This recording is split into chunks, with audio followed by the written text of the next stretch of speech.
sabda Nabi SAW. Dan beliau bersabda, perumpamaan dunia ini adalah seperti makanan manusia. Bagaimanapun dia membubuhi dan menggaraminya,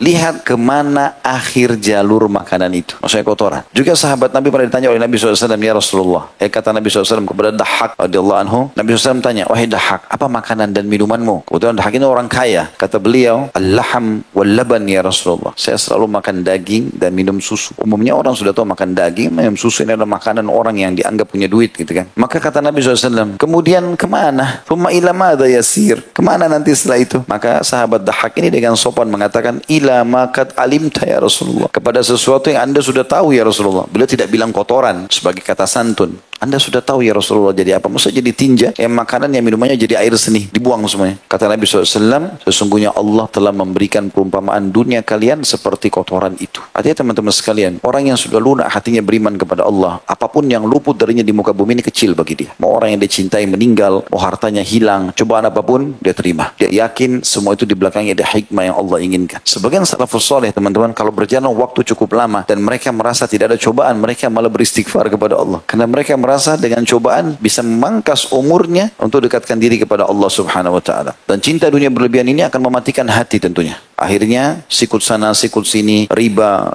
ghibah, apalah gunjing, semua menjatuhkan. Ini penyakit-penyakit hati semua justru karena dunia ini. Muncul semua itu kan. Kenapa orang ghibah, gunjing orang lain? Kenapa orang fitnah? Kenapa ada manipulasi? Kenapa ada kezaliman? Dunia, urusannya dunia. Padahal dunia ini, kata Nabi SAW, siapa yang dunia targetnya, maka Allah akan jadikan kemiskinan di depan matanya. Dan tidak akan datang untuk dia dari dunia ini kecuali yang sudah Allah catatkan. Dan siapa yang akhirat targetnya, Allah akan jadikan kekayaan di dalam hatinya. Lalu akan datang kepada dunia ini dalam keadaan terhina. Coba praktikkan resep sederhana ini teman-teman. Target antum akhirat. Dunia ini urusan belakang. Walaupun antum lagi meeting mahal, maksudnya ada proyek yang besar, azan, sholat, akhirat. Gak ada urusannya sama dunia. Tinggalkan semua. Haram tinggalkan walaupun apapun konsekuensinya. Mau syahwat kita lagi memuncak dengan seorang wanita, seorang laki-laki, mau kita lagi depan mata dapat keuntungan besar, mau disogok, kita dapat besar, tapi haram, tinggalkan semua. Di situ baru antum akan muncul perasaan dahulukan akhirat dari dunia itu. Kemudian yang kelima, salah satu tanda kerasnya hati, munculnya seringkali kesedihan yang mendalam, gundah, sedikit-sedikit masalah, sumpek. Ada masalah kecil, sumpek. Orang beriman teman-teman yang hatinya lunak, biar masalah besar, kecil di matanya. Itu sesuatu yang besar bagi dia. Karena dunia ini semua dia akan tinggalkan. Tapi orang subhanallah yang hatinya keras, penuh dengan kemaksiatan, kita akan temukan orang ini sepanjang hidupnya penuh dengan kesedihan. Masalah terus. Kadang-kadang masalah kecil. Mungkin hanya karena terlambat makan, sudah ribut, sudah seperti masalah yang besar. Padahal dia bisa makan. Kadang-kadang hanya karena perkataan kecil orang difikirin. Sampai kayak masalah itu sudah terlalu besar.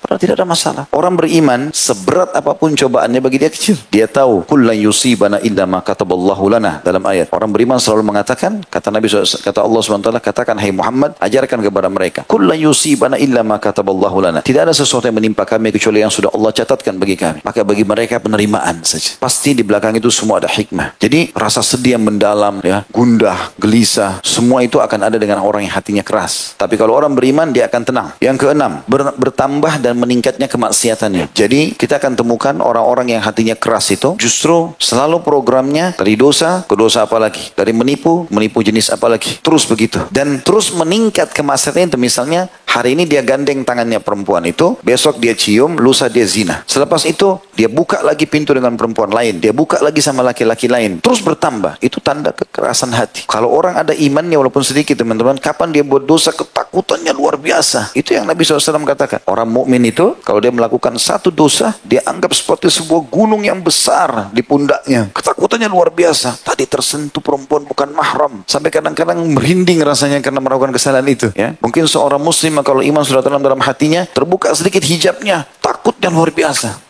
Jadi perasaan itu adalah tanda lunaknya hati. Hilangnya perasaan itu bertanda kerasnya hati. Allah berfirman dalam surah Sad atau surah Saf, surah 61 ayat 5. A'udzubillahi minasyaitonirrajim. Falamma zagu azagallahu qulubahum wallahu la yahdil qaumal fasiqin. Pada saat mereka berpaling dari kebenaran, maka Allah memalingkan hati mereka dan Allah tidak memberi petunjuk pada orang-orang yang fasik. Yang terakhir, yang ketujuh teman-teman sekalian, tanda-tanda orang yang keras hatinya sudah tidak bisa lagi mengenal mana yang ma'ruf dan mana yang mungkar. Sudah nggak bisa lagi membedakan mana yang ma'ruf dan mana yang mungkar. Dan kita temukan dalam kehidupan dia warna-warni. Sholat iya, tapi riba iya, sholat iya, tapi zina iya, campur baur. Dan pencampur bauran ini membuat tidak akan merasakan kenikmatan dari keimanan itu. Jadi jangan teman-teman terpengaruh dengan bahasa-bahasa syaitan manusia yang mengatakan, sudahlah kau jangan terlalu alim, sudahlah nggak apa-apa, jangan terlalu keras, ini nggak apa-apa lah, toleransi, begitu. Ini bahasa-bahasa syaitan manusia. Syaitan jin tidak berhasil goda, syaitan manusia yang bergerak. Jangan terpengaruh. Antum seperti kata Atha bin Abi Rabah kepada salah satu khalifah Hisham bin Abdul Malik, ingat wahai Amir Mu'minin, kau lahir di muka bumi ini sendirian, kau berbuat juga sendirian, kau yang menentukan itu baik atau buruknya, dan kau akan mati sendirian, serta kau akan dihisap sendirian. Tidak akan berguna singgasanamu ini dan semua orang yang ada di sekitarmu. Coba renungi baik-baik kalimat itu teman-teman sekalian. Dan demi Allah teman-teman, kalau antum paksakan diri detik-detik itu selalu dalam ketaatan, kenikmatannya luar biasa. Luar biasa. Susah untuk dinilai. Coba deh rasakan itu. Pada saat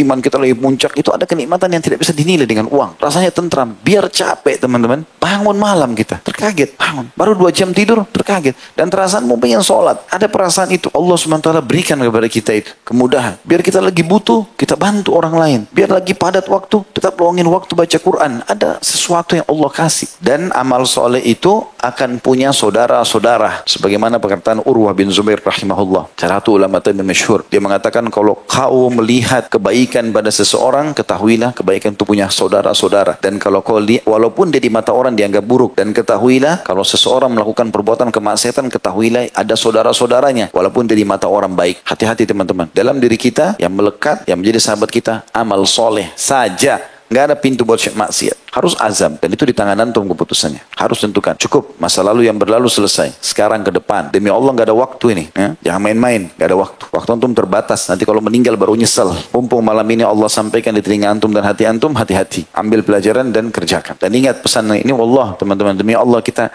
orang kalau bertahan dalam keimanan, nikmat, gak ada sesuatu yang jadi beban. Walaupun kita dalam keadaan susah, sakit, bangkrut, ditipu orang, tetap tentram, enak. Dibandingkan orang yang punya maksiat tadi saya bilang, sedikit masalah jadi besar buat dia. Udah seperti masalah yang sangat luar biasa. Susah tidur, susah makan, segala macam. Dan orang beriman, subhanallah, kalau Allah datangkan cobaan sama dia, Allah datangkan perangkat-perangkat penolongnya. Misalnya ditipu sama orang, Allah datangkan orang lain yang akan membantu dia secara cuma-cuma. Hilang barangnya, ada orang gantikan. Dia sakit, ada dokter yang cocok sama dia. Ada jalannya. Tapi kalau orang yang keras hatinya maksiat, tidak akan ada jalan keluarnya. Mereka tidak akan dapat wali atau penolong kecuali Allah SWT.